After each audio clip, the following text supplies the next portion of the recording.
আজকে তোমাদের সাথে সরস্বতী পুজোর জন্য ব্লু, পিঙ্ক আর পার্পল কালারের শাড়ির সাথে একটা মেকআপ লুক শেয়ার করছি। প্রথমেই ফেসটা ক্লিন করে নিয়েছি, এবার টোনার অ্যাপ্লাই করব। আমি এখানে ইউজ করছি একটা কিউকাম্বার টোনার বায়োটিকের। মেকআপের আগে স্কিন কেয়ার করতে কিন্তু একদম ভুলবে না, এতে করে কিন্তু মেকআপ করলেও আমাদের স্কিনের কোনো ক্ষতি হয় না। আর বায়োটিকের এই টোনারটা কিন্তু ভীষণই ভালো, গরমকালেও কিন্তু তোমরা এটা ভালোভাবে ইউজ করতে পারো।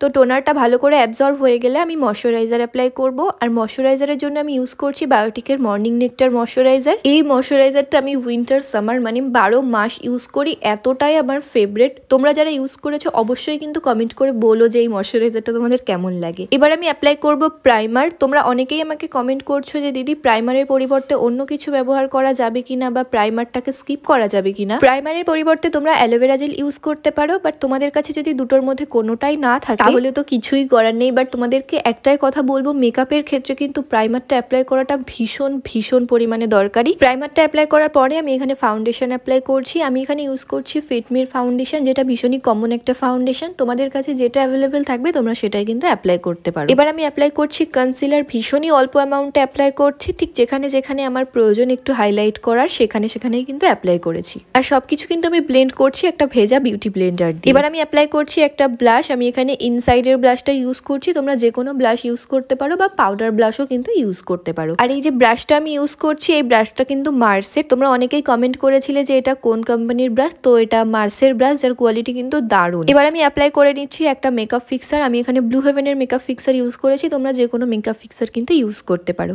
এবার একটা ব্রাউন কালারের আইশ্যাডো নিয়ে আমি আমার চোখের উপরে ভালো করে অ্যাপ্লাই করে নিচ্ছি। নেক্সট আমি অ্যাপ্লাই করছি একটা ডার্ক পার্পল কালারের আইশ্যাডো। এই পার্পল কালারটা শুধুমাত্র কিন্তু আইলিডের ওপরেই অ্যাপ্লাই করতে হবে। তারপর আমি একটু হালকা করে শিমার অ্যাড করছি। এবার আমি অ্যাপ্লাই করে নিচ্ছি মাস্কারা, তোমরা চাইলে কিন্তু আইল্যাশও অ্যাপ্লাই করতে পারো। এবার আমি একটা ব্রাউন কালারের আইব্রো পেন্সিল দিয়ে আমার আইব্রোটাকে হালকা করে ড্র করে নিচ্ছি। তারপর হাইলাইটার আর লিপস্টিক দিয়ে কিন্তু আমার লুকটা একদমই কমপ্লিট হয়ে যাচ্ছে। তো সরস্বতী পুজো মেকআপ সিরিজে এটা ছিল আমার লাস্ট লুক। তাই কোন লুকটা তোমাদের সব থেকে বেশি ভালো লেগেছে কমেন্ট করে কিন্তু অবশ্যই জানিও। আর এরপরে কি কি ভিডিও তোমরা দেখতে চাও সেগুলোও কিন্তু জানাতে পারো। আজকের মতো এই পর্যন্তই, দেখা হচ্ছে অন্য কোনো ভিডিওর সাথে।